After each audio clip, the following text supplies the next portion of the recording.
have to build it up. Oh, you know what? I should probably do that thing. You know how I said I was gonna forget to do something? Did you forget to make it so people could hear us? No, people can hear you. People can hear us. Okay. I just totally like didn't record the intro. I just like let it Uh, fly out into the abyss, never to be seen again. does that mean I have to sit through that bullshit again? No. Let me tell you something about this program.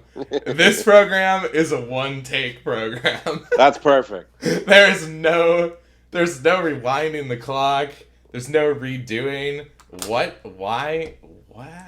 People are like, I can't see the stream. It's all timed out. Did my internet connection die? No, it's there. It's working for me. Uh, How many people aren't seeing it? I have no idea. People can hear me. I'm being told that I'm audible, so I have no idea what's going on. Do you have imagery that goes along with it or something? Is that There what they're not is seeing? there is a there is an image. It's Wing sporting a Michael Jackson cap and kind of like doing the smooth criminal move. Who knows why? Look, it's weird. Fair enough. We're It's your stream, man. It we're doesn't have to be. It is what you want it to be. work work is this is a new kind of magic here. Let's see if I can get. We have one person who's like, can I try this, can I do this? All right, here we go. It's time to get super serious, but just to not get serious at all. You're free now, Big Jim. How does Are we? Am I ever really free? well, I mean, I guess you can still be a slave to the Twitter masses, right? Yeah, I guess I can always just turn it off. But We love you, Big Jim. I'm pretty sure I said this to you at one point, but I'm gonna say it again because why not? The thing for me that's like really truly impressive about you and the other people who have worked on the show is mhm. that you guys have made yourselves open at a level that is really wholly unique. It's well, there's no playbook for this. This is kind of like a new thing for everyone involved, and that's why I've screwed up a bunch and put my foot in my mouth a few times. Is like when I started in the industry, Twitter wasn't a thing, and also having access to creators on any kind of social media platform is relatively new. So it's not like when you start a job, they're like, okay, also you're going to have this rabid fan base surrounding the show you work on. So here's some guidelines and some etiquette on how to conduct yourself online. So this all sort of brand new, and we're all just sort of figuring it out as we go. But because the fan base is so interactive, you know, Yep. I Yeah. don't know. Most people are really great, and I like to be open to that sort of stuff. And there's certain people on the crew who don't enjoy it, and there's nothing wrong with that either. It's just a choice. I mean, I find it very like it's fascinating to me. Like even like just being at the point where I can just say, "Oh man, I'm gonna hit up Big Jim and be like, hey, you want to like chat it up and shoot the shit for a little while?" Like, Yeah. it's I mean, cool. I don't mind. The only time I get really annoyed is when people demand an answer or expect me to respond. And it's like I don't. Sometimes I'm at work or taking a dump. I'm like I'm not accessible at all hours of the day. I thought we already distinguished that you're never truly free. No, exactly. Just a slave to the system. Oh my god. Oh, Sorry, my dog's barking in the oh background. I'm gonna that's close this fun. door. Dogs are chill. We're a This pet friendly channel right here. this dog is not chill. This dog has anxiety issues, and he is now on Prozac, which is interesting. So he's just getting used to that, so that we can see if we can get him to calm down a little bit. That's always a plus. Yeah, he's That's sweet. He's just we need to work on well, time as we've all learned through through the magic of friendship. It takes time to build relationships. Yes, definitely. Oh, okay. Now I put it off for enough time. I delayed it for that 8 minutes or whatever it was. The Groger twist. The Groger twist. My actual question here is, was there any sort of like genesis point for that massive swerve? That was all figured out we had way back in the late summer of 2017, we had our initial story summit for season 9 where we sort of came up with some overarching stuff, like the idea of all the bad guys getting together and bringing back Sombra for a bit, and the general beats of the finale and all that stuff. We worked all those out, and we came up with the idea of the supervillain team up, the Legion of Doom thing, and we needed a way to get them together, and it just made sense to make it Grogar. But then, the idea of it being a twist seemed it came up early on also. I mean, there's no way that we all felt like this villain that was pretty much new this season should be the one to fight them all at the end. That just doesn't seem as emotionally satisfying. Like, I could see maybe viscerally having some big magic battle, but it made more sense to us for the big fight at the end to be with these villains that they actually have some history with. So, there was a bit of, and also from a practical standpoint, there was a lot of characters to deal with. So taking one of them off the board was helpful. So the thing, I mean, obviously this was one of the things, and I mean, we already kind of had that like 30 seconds of does Skype work fun? Where people were like, how could you do this? Groger, oh no. But from my perspective, here's that shameless praise. It was set up to me.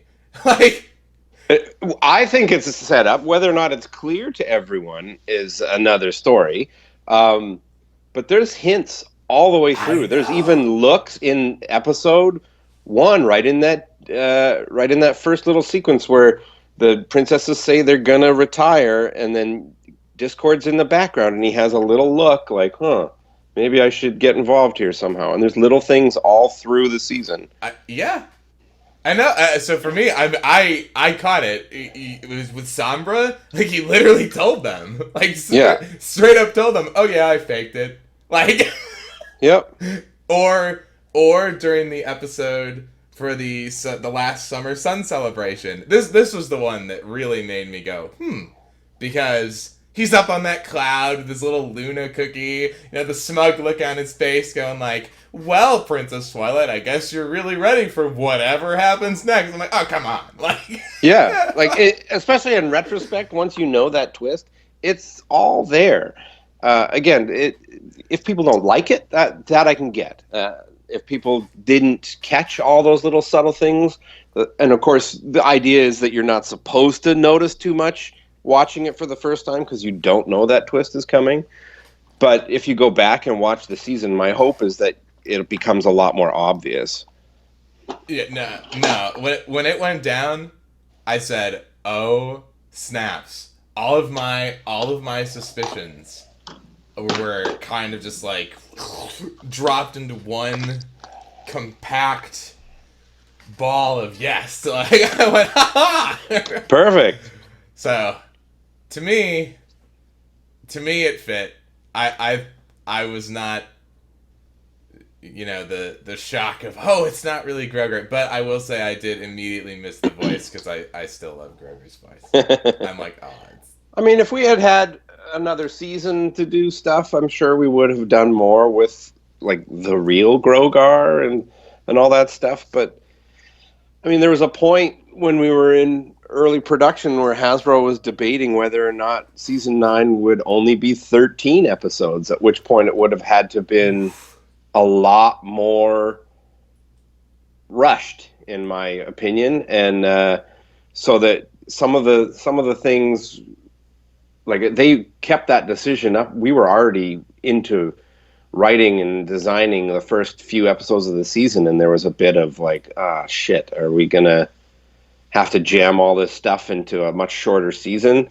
That's why in some ways that like our two guest stars were so close together in the season. You know, Weird Al was our last big guest star, and he was the first episode back from the summer break. So I am so glad they made the decision to not have it be 13 episodes. So am I. So am I. Because it just.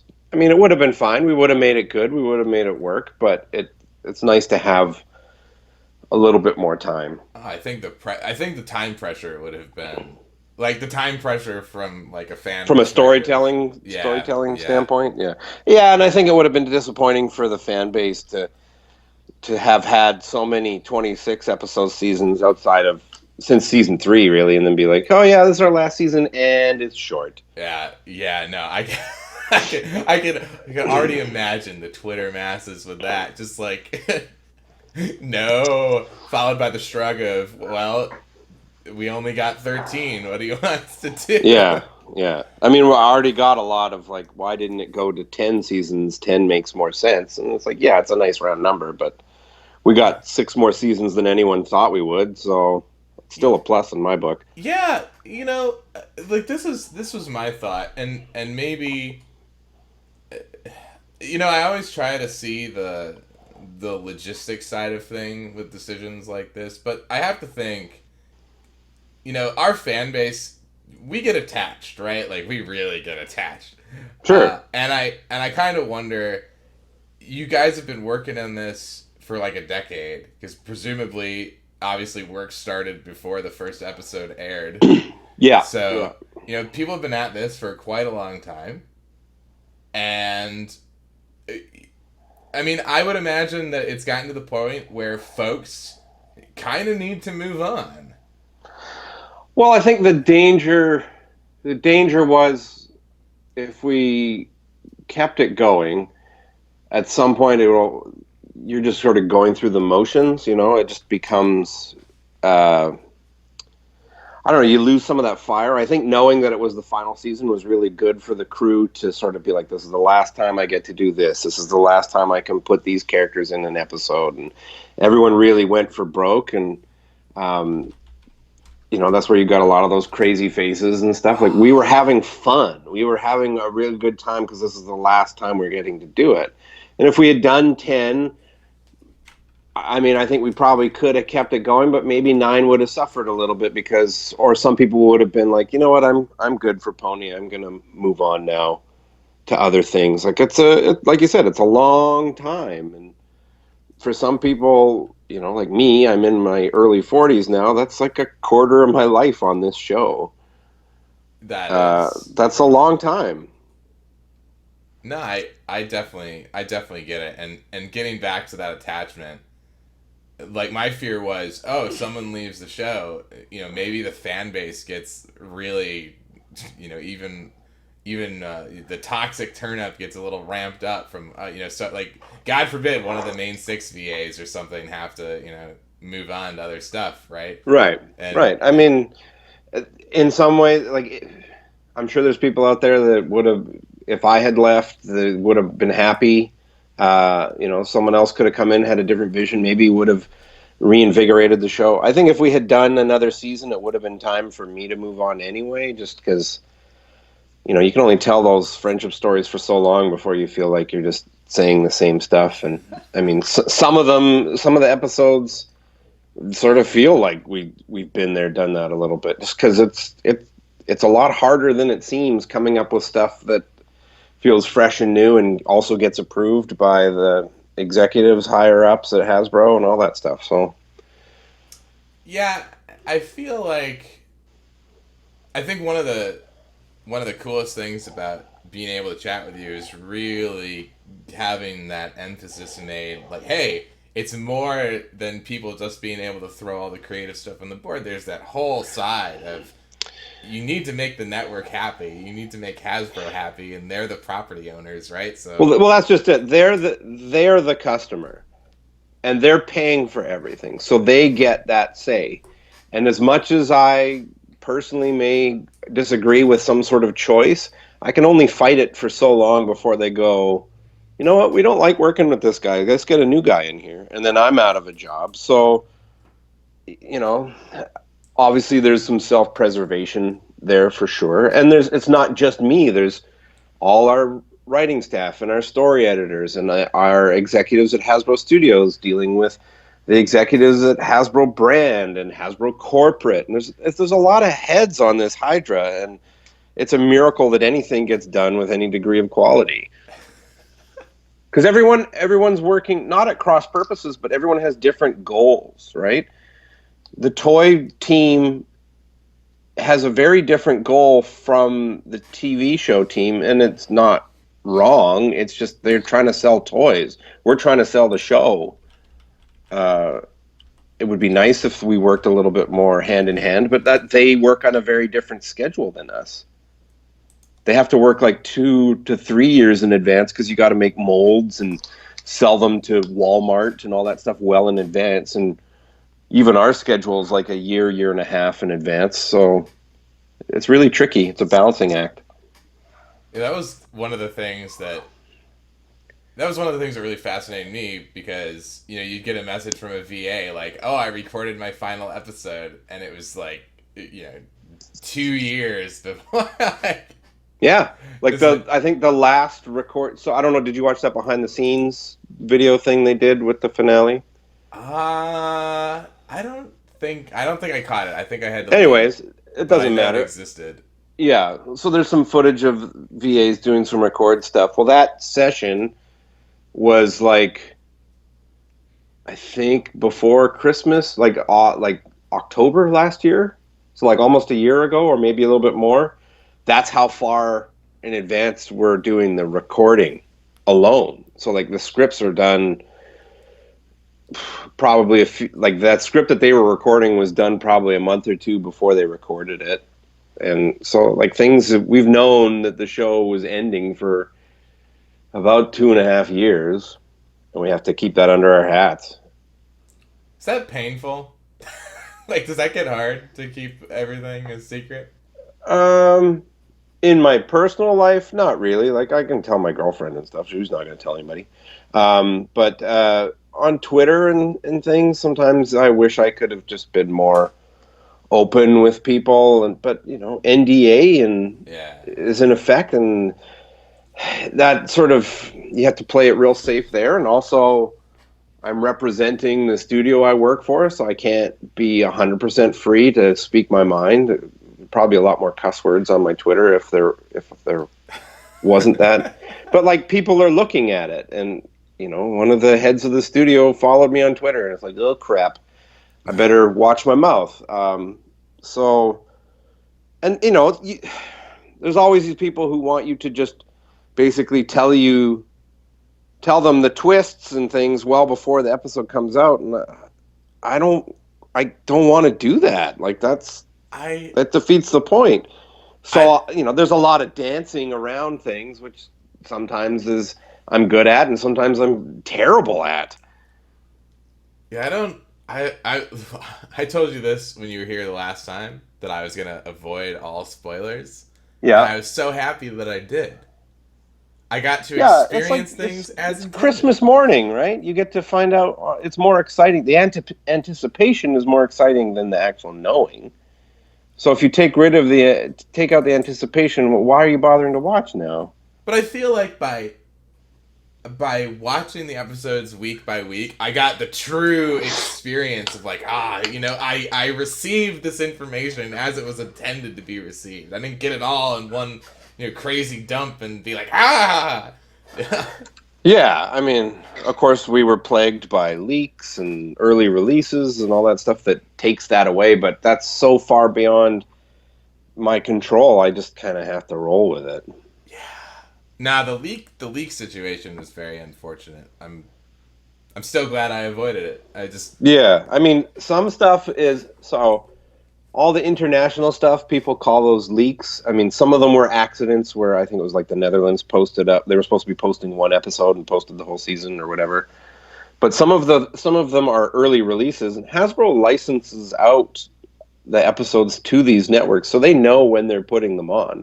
So obviously they're not as concerned about it as the fan base is, because who the show is intended for, these kids who are 6 to 12, most of them likely aren't scouring the internet for early releases, so it's not a big deal to them. At least that's my guess.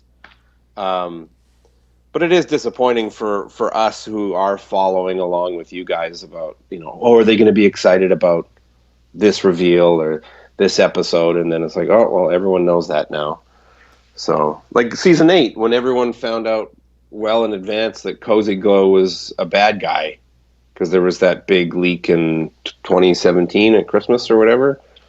That was super disappointing because we were excited to see how people reacted when that was revealed to everyone at the same time, but it didn't happen. Well, I can tell you, because I didn't get spoiled by that either. Oh, that's great. So I kind of knew she was the baddie, but I knew she was the baddie because she reminded me so much of Darla Dimple from Cats Don't Dance. Right. Like, the whole time I was like, this is Darla. Big and loud. Oh, my God. Like, oh, it's going to happen. It's coming. The whole time. But then she just ended up being so much more conniving. Like, oh, yeah. Like, top tier level. Just, ooh. I think one of the things you see over the course of the seasons is how much the vocal performance can influence the writing of the character in subsequent seasons.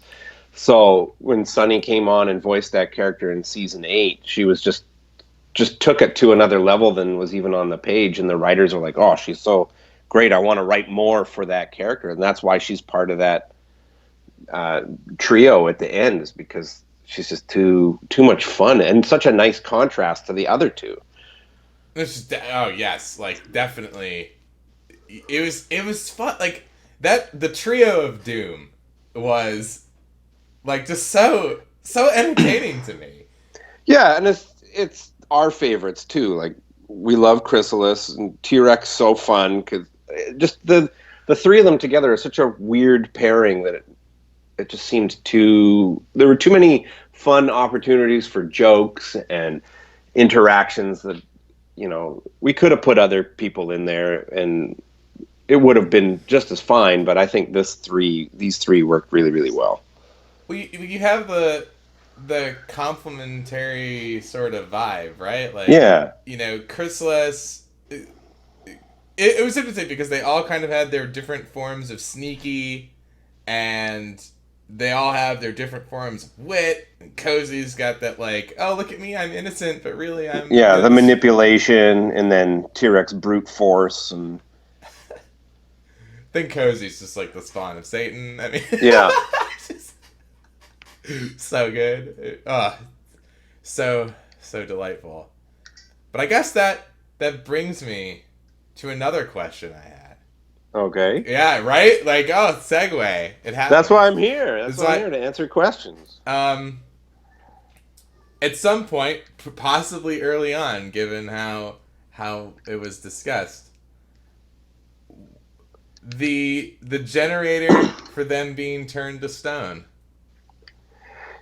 Yeah, why did we choose that and not a redemption thing? Sure, we can go with that one. Why? General why, how, but and because? Oh, well, that was, to us, it was sort of the obvious choice. The Discord was kind of Celestia and Luna's big foe back in the day, so it was a nice way to bookend it with the main six and have them deal with their biggest bad guys in the similar fashion. And it makes sense too that Discord was the one who proposed it, because he knows what torture that would be. That definitely made it. I was like, oh, Discord, you evil. And also that in our minds, it left the door open that if people want to run with fanfic, like maybe somehow they get out. If Hasbro ever wanted to do anything with the series ever again, you could bring those characters back. And I personally, I always, we had a lot of bad guy redemptions in the show over the years. I'm a fan of comic books. Not every bad guy gets redeemed. It's good to have bad guys be bad guys. And these particular three showed many times over that they just weren't going to change. So you can't just have them out there in the world. It's the equivalent of putting them in jail.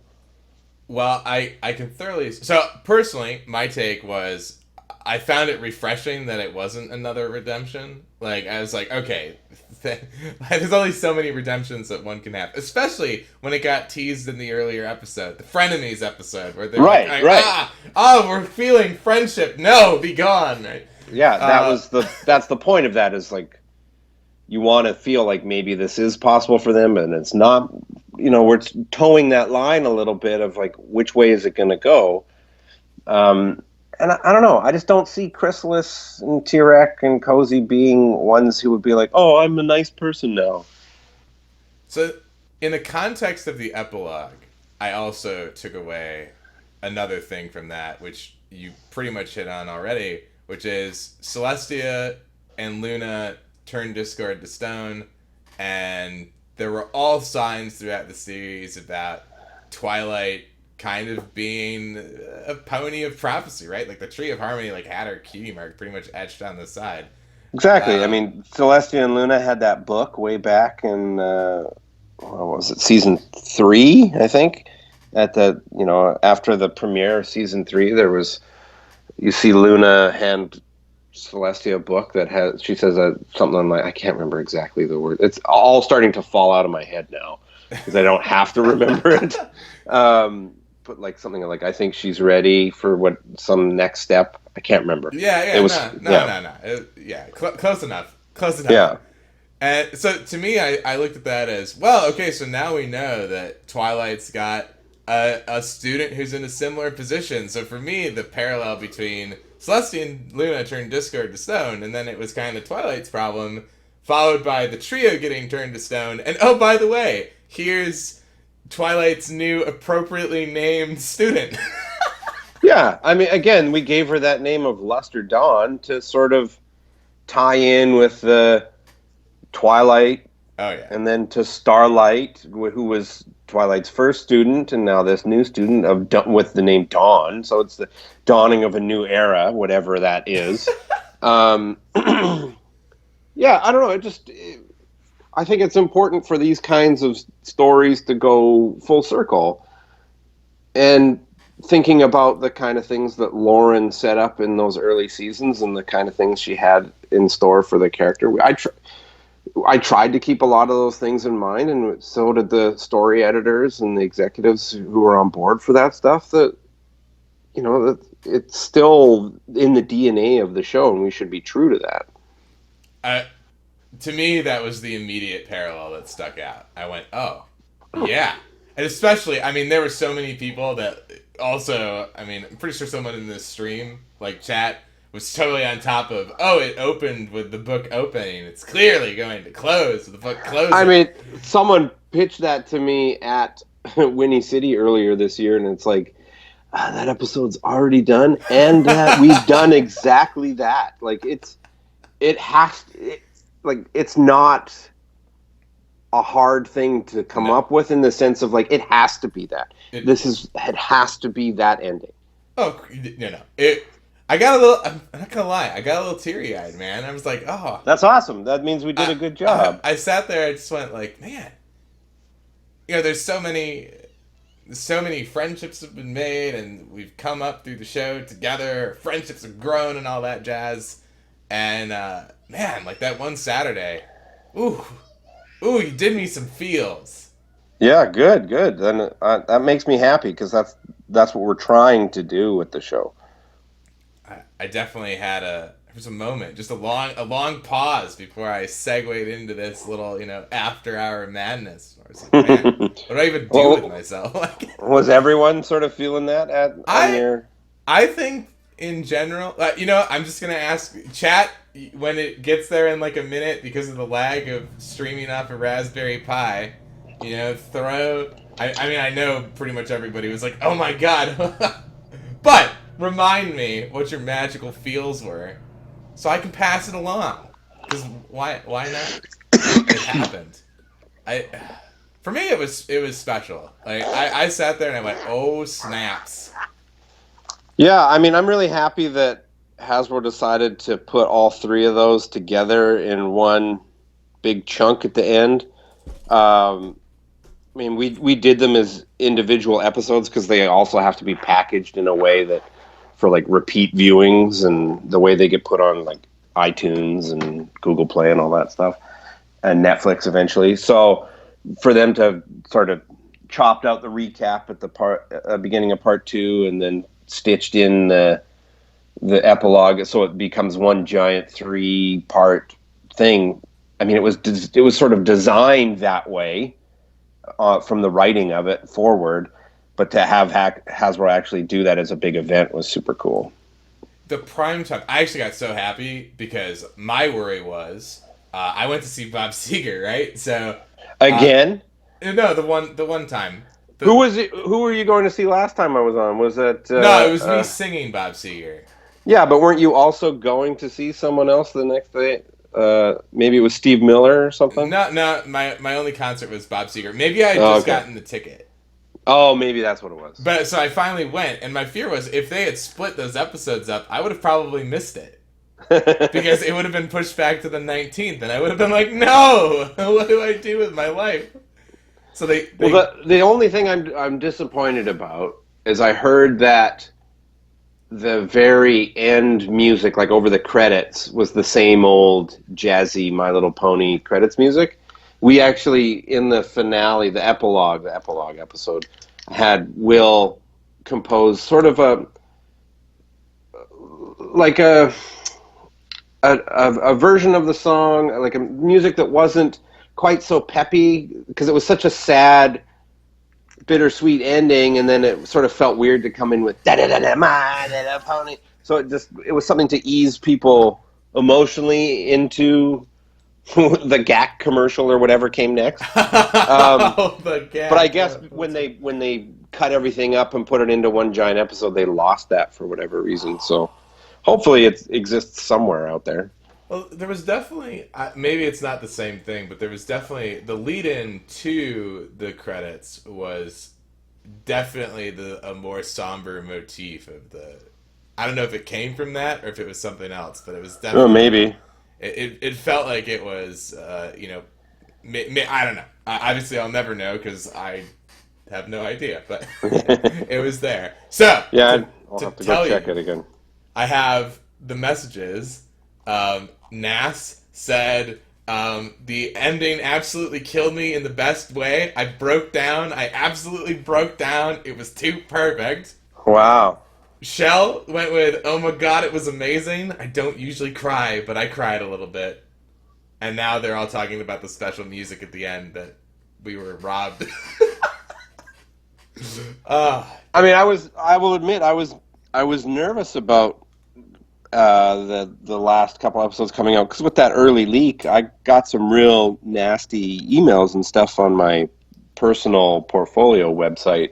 I had to shut that down for a while. So I was like, oh crap, did we really pooch it? No. So it was rewarding to hear that was a minority of people that were disappointed. I can go with fuck no. It was amazing. It's been weeks and I'm just getting like whew, God.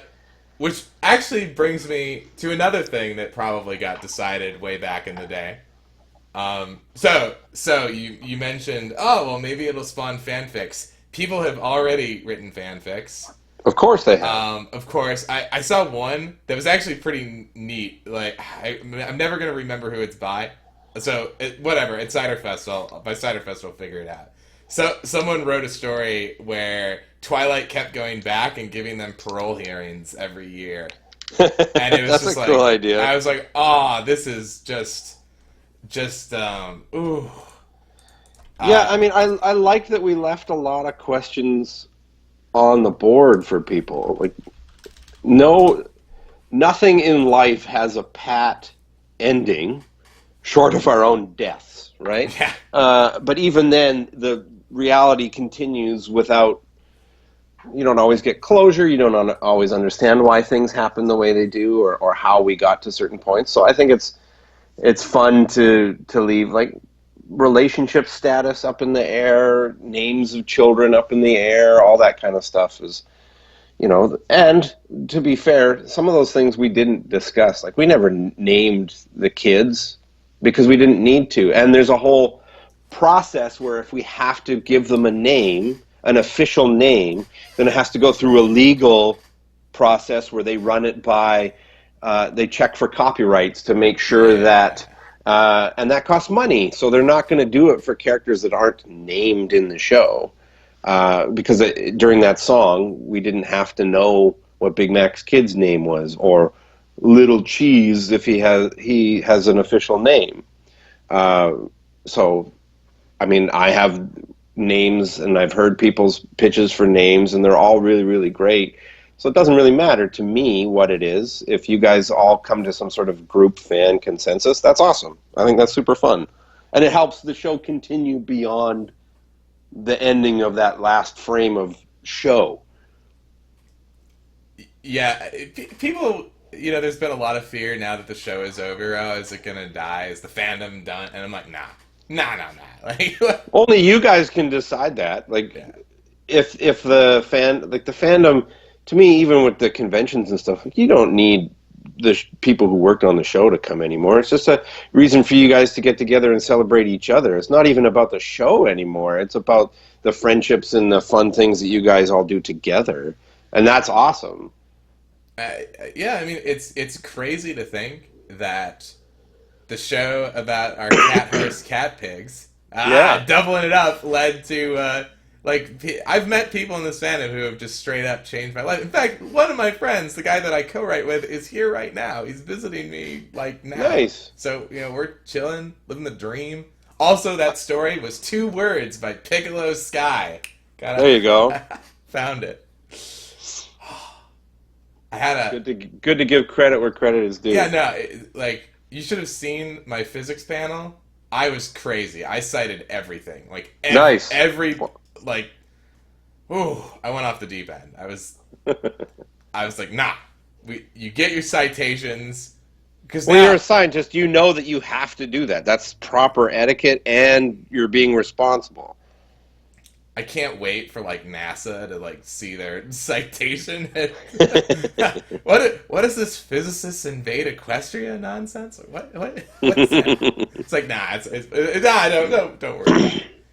But I did have another link of long-term planning process, whatever. So this has actually been something that has been brought up in fanfics and stories and chats a lot all throughout time. So the big one, what led to Twilight Sparkle 2.0? The flowy hair looks like Celestia. flowy hair, magical.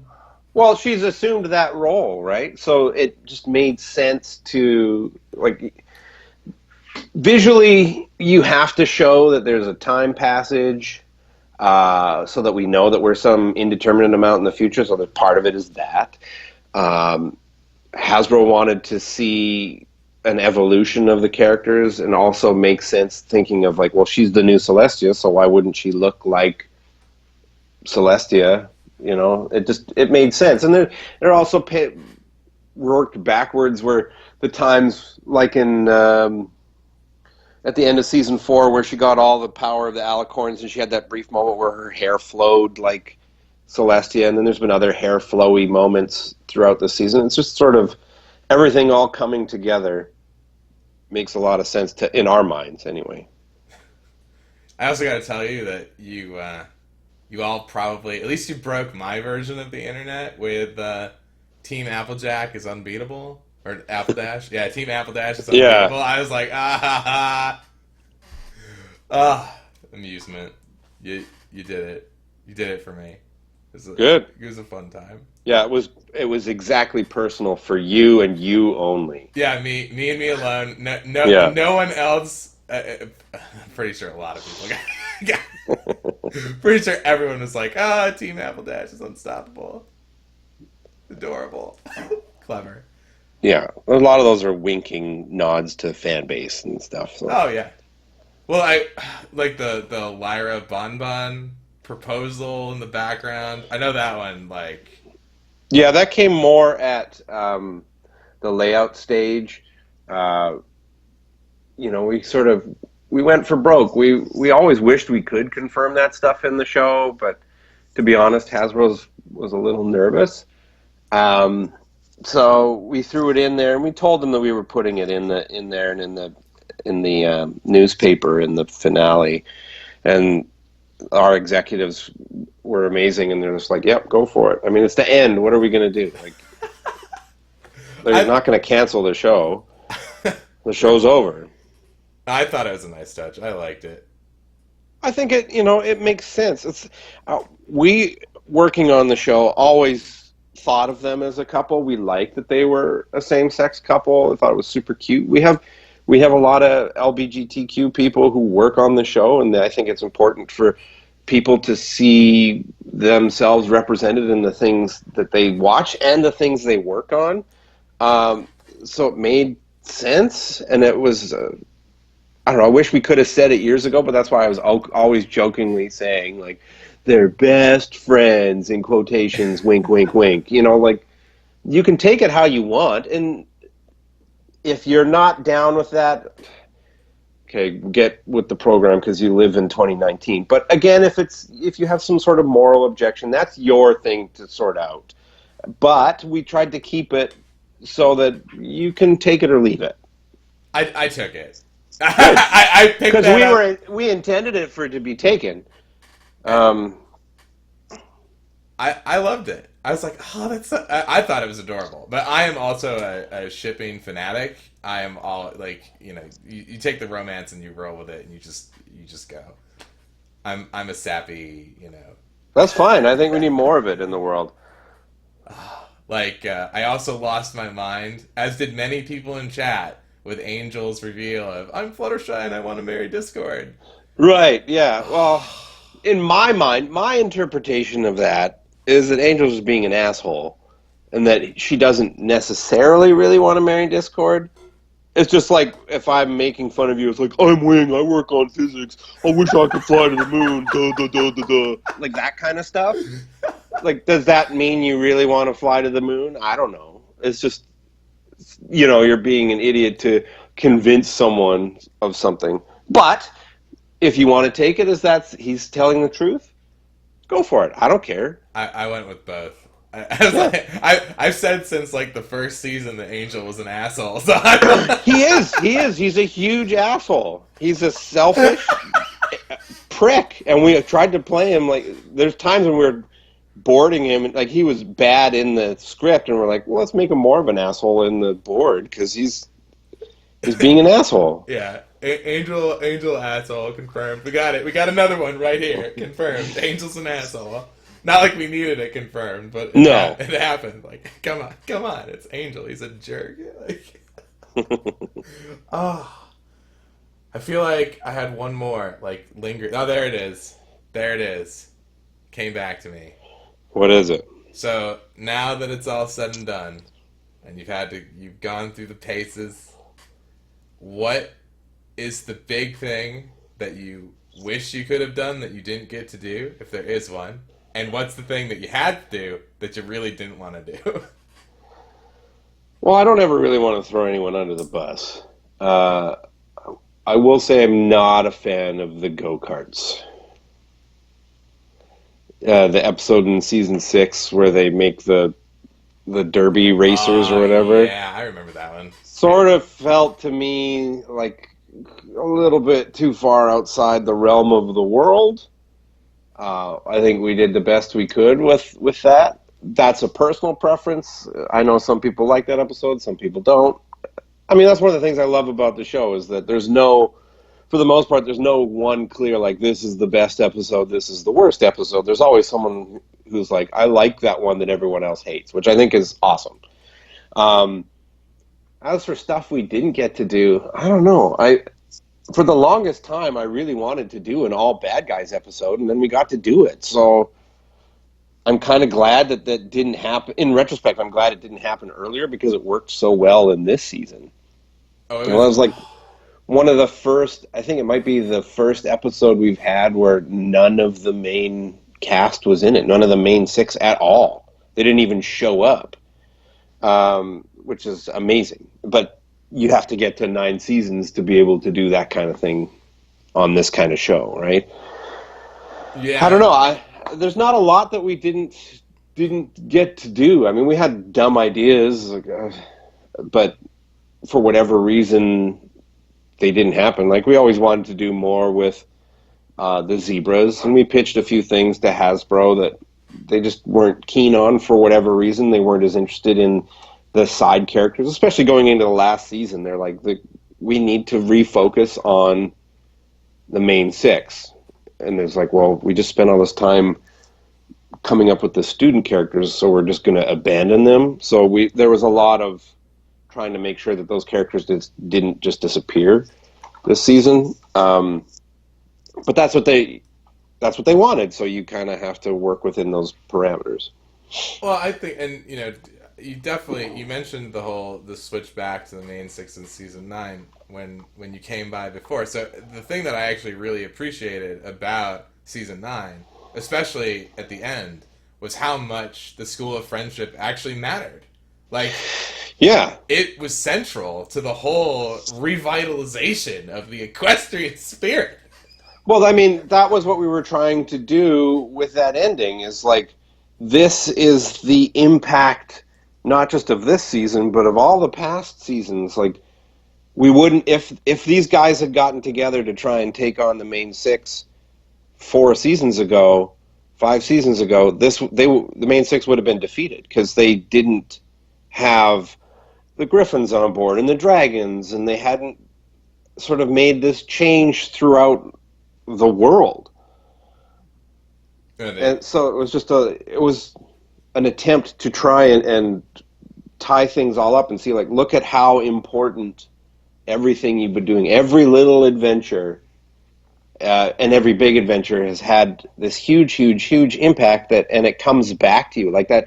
The friendship that you make now, you may not understand how important it is until years later, and it may save your life. I had a moment in that, I guess it was the second part of the finale. I got a little, like, minor swerve in there, right? So Tyrek had just dropped the line, like, the Wendigos had just shown up, and Tyrek had just dropped the line of, like, we don't want to mess with them, that's ancient magic, boy, whatever. And then they went back to attacking the main six, and they hit that, like, the super spell or whatever it was, and all of a sudden that shield was there, and for the briefest of moments, I thought it was the Wendigos. Like, I was like, oh snaps, like, what just happened? There's some ancient magic thing, and then it was like, nah, Wing, you're, like, way off. Up on the hill, you have that, like, Avengers moment where everyone's there, it's like, man, when I was in the theater, I saw Endgame, and there was that moment where everyone shows up, and I'm like, oh crap. This is exactly the finale, because we were working on it, right? Like, we had already boarded it all, and it was like, oh, this is our ending. Everyone's going to think we stole it from Endgame, but it just makes sense. Coincidences. I was about to say the other way around, but that's probably not even true either. Well, it makes sense. You got to do what you got to do, right? But to me, it actually works because the show is notoriously good about references that are, Sure, but we would typically not reference something that current. That's true.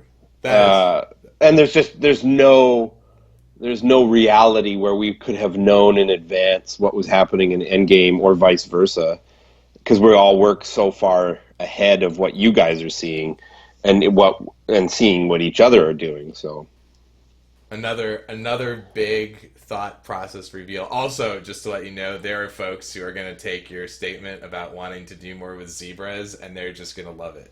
Oh, that's fine. That's cool. Zecora for the win. Yeah. I mean, there's been a lot of really weird coincidences on this show. Like, simple things like the CMCs got their cutie marks in an episode that aired on the 5th anniversary of the show. There's no way we could have planned that. Hasbro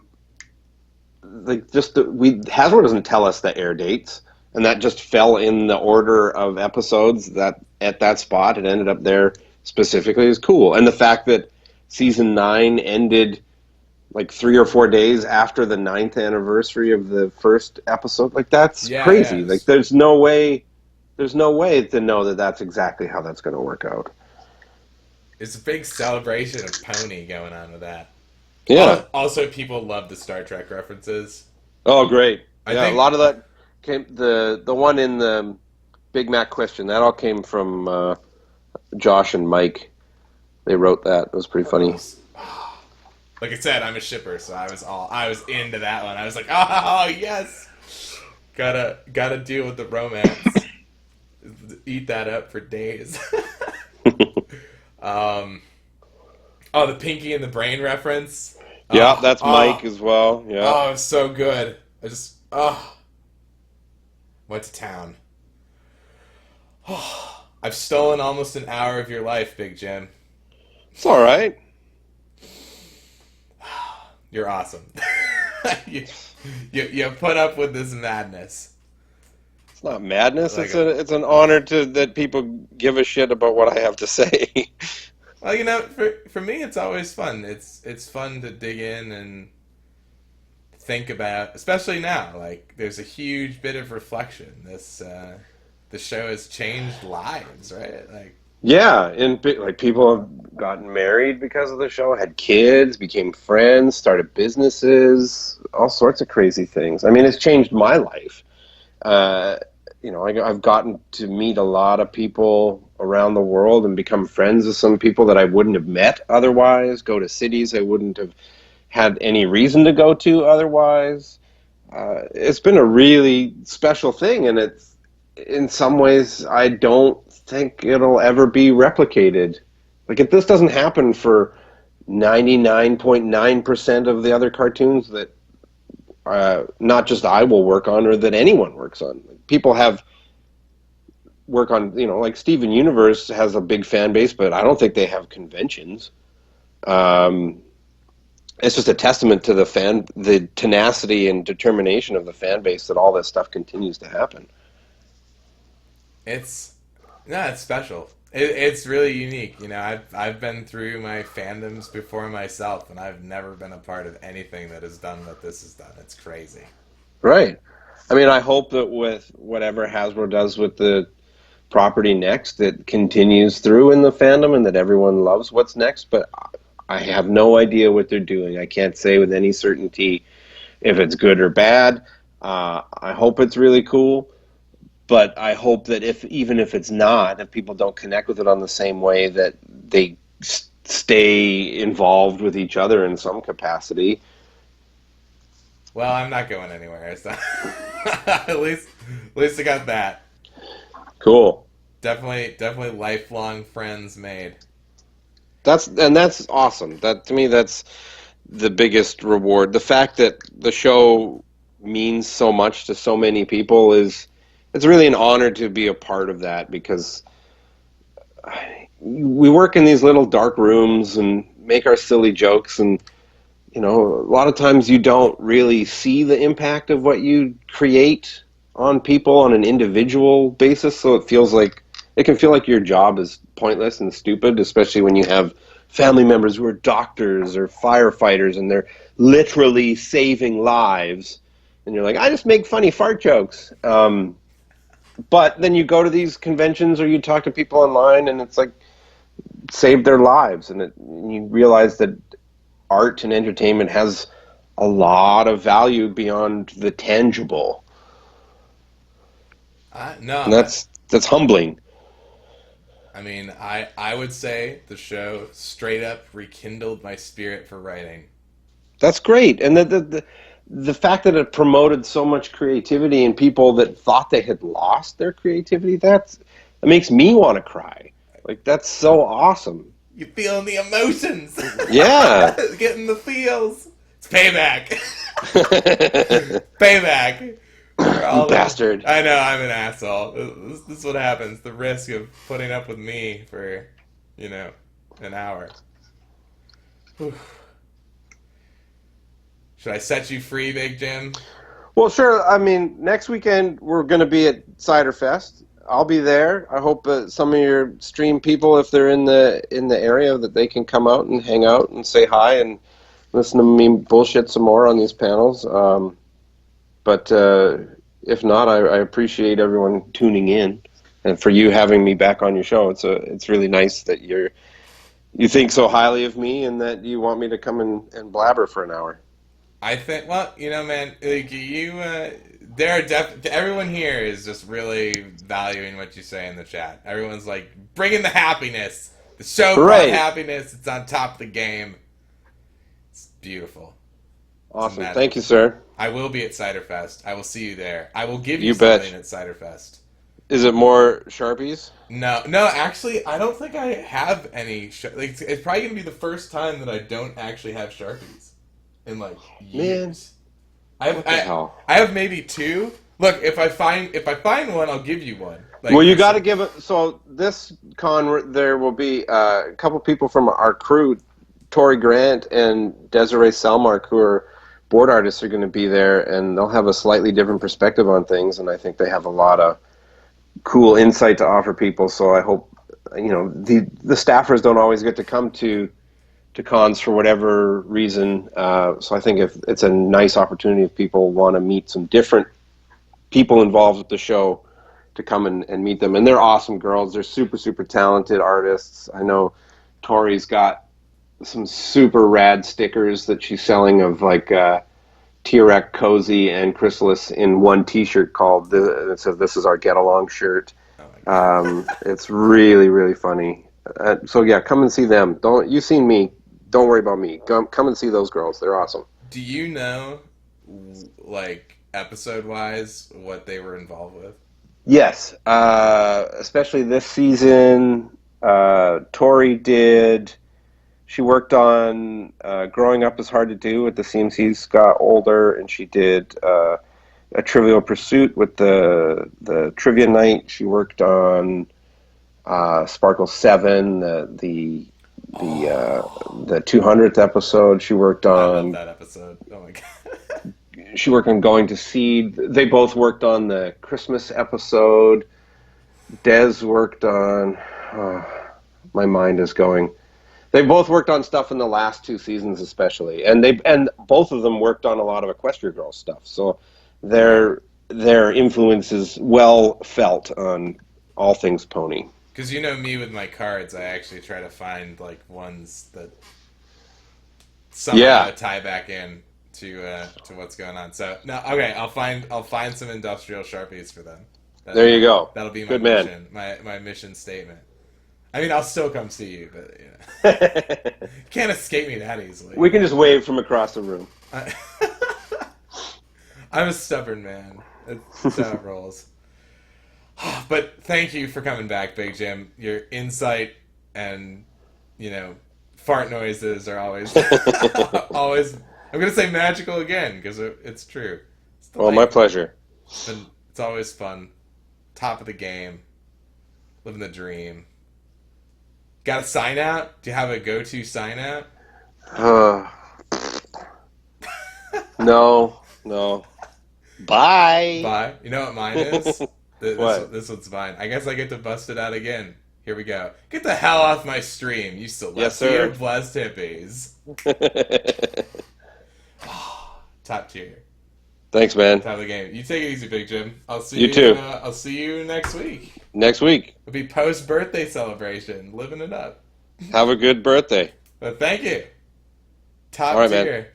Have a good Take night, it easy. day, whatever.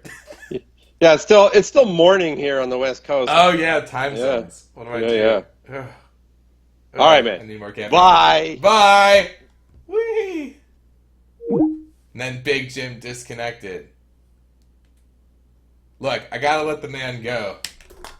Gotta let him escape. Now I'm gonna type to him. It's the most awkward outros ever, but what are you gonna do? Like, I can't keep him here for like an eternity. I could ask him questions for nigh endless amounts of time. That's just not polite. It's not proper for me to do that. It's rude. And everybody knows it. It's rude. Big Jim always bringing the dope insight. Ah. Okay. He escaped. So you know what I'm gonna do? I'm going to also escape. Oh yeah. I'm going to escape by playing what I always do. But first I'm going to stop this recording. Pieces, YouTube, because you know it's going to go there.